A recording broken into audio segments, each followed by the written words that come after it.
when you're giving medications. Now, I just want to show you, in long-term care, we use what they call blister packs. These are blister packs where you'll have usually a 31-day to 32-day dose. They send them down once a month. So you pop them out. These are used. I had brought from the long-term care facility I go to so you could see what a blister pack is. Now, acute care does not use blister packs. The patients come and go too fast. They would be destroying more medicines than they were giving. These are unit dose right here, what I've got. These are things you'll see in the Pyxis that you'll pull out, or maybe if you just have a regular patient drawer like we're going to be using in just a little bit. This is a unit dose. That means I open it up, I give the medication, I toss these away. Okay. Now, what I'd like to do now is to go and start the actual skill, the actual medication administration skill that we're going to be doing. Those were just some preliminaries that I think you need to know about before we actually get started.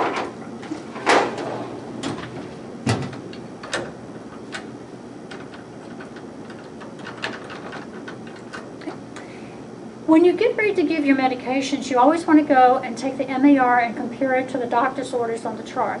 What you're going to look for there, number one, is allergies, to make sure what's on the MAR is what they actually have on the doctor's orders chart. You want to also look at their history, know a little bit about the history. If you've got someone that has an allergy to some type of aspirin or NSAIDs, then obviously we would not want to see them on the MAR. So look at their history, look at their allergies. You may also need to look at their lab work if you're going to take and give Lasix maybe. That has a tendency to take and pull off your potassium. So you want to also check your lab for the potassium. If I was going to give Dilantin, I want to check my levels in the lab section. So there's certain things you need to check. If I'm going to give beta blockers or calcium channel blockers, or I'm going to give digoxin, I would need to look at vital signs from previous shifts. And then I would also need to go to the room and check blood pressure and pulse before I gave those. So with what we're getting ready to do now, I would not even start without having gone and checked my labs, went and checked to see if I need to give vital signs, get a pulse and a blood pressure. And in this case, I know I'm going to give digoxin, so I'm going to take and get a pulse, an apical pulse. And I already have that, and my pulse rate was 64, so I know I'm okay to give that medicine. Okay? Now you want to come on over. You've got through with the chart, and you've assessed all of those areas. You want to come over, and you want to take and wash your hands, because what you're getting ready to do now is go and gather up your supplies and then go to the med cart. Okay, so now I'm at the med cart. I have my cups that I need. Okay. My water pitcher with my water. So we're ready to get started with this. I'm going to unlock the medicine cabinet here so I can actually get into it. And the medicine cabinet, by the way, should stay locked all the time when you're not standing right at it. And you should never leave medications on the cart. So in this case, we've got an actual drawer that has Mary Johnson's name. On the MAR is Mary Johnson also. And hopefully when we get to the room, her armband's going to say Mary Johnson, and she will agree that her name is Mary Johnson. When you're dealing with acute care, though, you'll have to do 2 ID checks. The armband, and most of the time, most places like the date of birth. Long-term care, we don't have armbands, but we have pictures that identify the resident. All right, now the first thing I see here is I need to take and give Practi-Dig. So I want to find that and get that out. Okay. With my Practi-Dig, what I'm going to do is look for the name of the medication, look for the strength, and then look for the expiration date to make sure that it has not expired. And remember when I was talking about Dig, it says Practi-Dig 0.25 milligrams. Tab, PO daily, hold if the pulse is less than 60. Remember, I got a 64. So I'm going to go ahead and write that in my column under the 8/16, 9 o'clock. That's today's date when I'm actually giving the meds. I'm going to take and leave this here.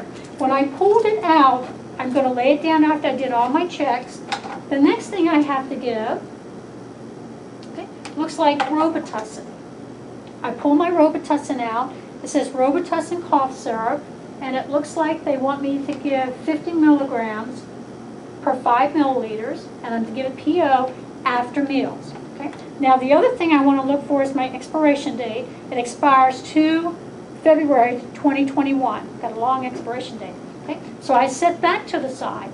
Now, sometimes if you have a lot of medications to give, people like to put a little dot as they go along in their column to let them know they've got the medicine out, and you certainly can do that. Now, my third 9 o'clock was that triple antibiotic ointment, but remember, we had an allergy to it. So the first thing I want to do is pull that out of their drawer, and I want to send it back to pharmacy. And I want to discontinue it here so someone don't come along and accidentally give it and not notice those allergies. So always, always, always check your allergies.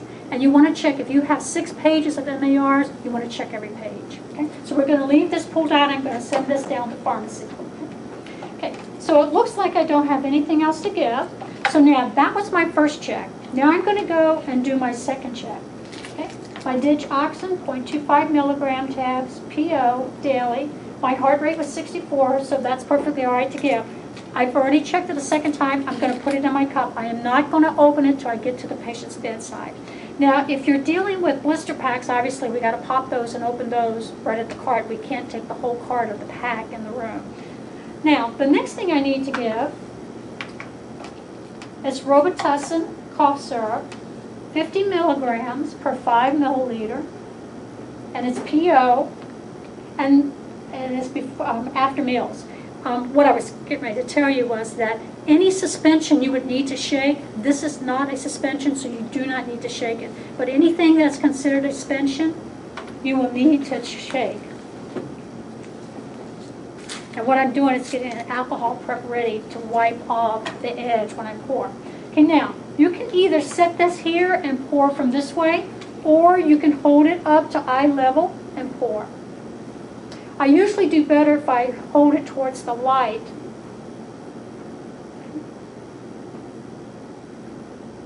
Alrighty. And I want to wipe it off so it's not so sticky when you put it back away.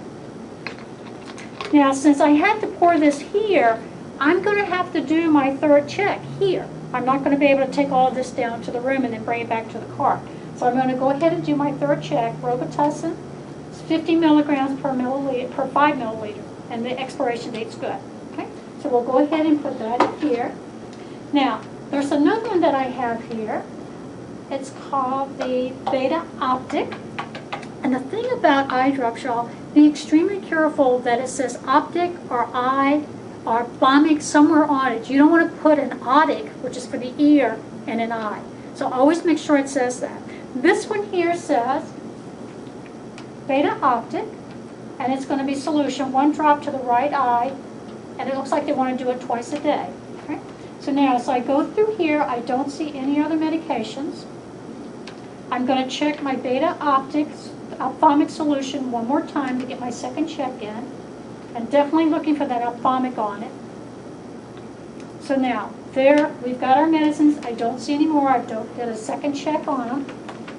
I'm going to get a little tray. Sometimes you'll have these trays and sometimes you won't. They're nice if you have them. Okay? You can go ahead and pour water if you don't think you have any in the room.